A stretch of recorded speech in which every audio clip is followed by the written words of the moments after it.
WhatsApp ஸ்டேட்டஸை பார்த்து எங்களுக்கு ஒரு கஸ்டமர் கூப்பிட்டுருந்தாங்க ஆர்வம் மாட்டணுன்ட்டு.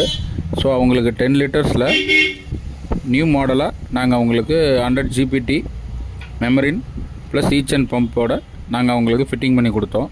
அந்த வீடியோ தான் உங்களுக்கு ஷேர் பண்ணியிருக்கிறேன். ஸோ நாங்கள் இன்ஸ்டாலேஷன் பண்ணுறதை பாருங்கள். உங்களுக்கு ஏதாவது தேவைப்பட்டிருந்தால் எங்கள் நம்பருக்கு கான்டாக்ட் பண்ணுங்கள். தேங்க்யூ.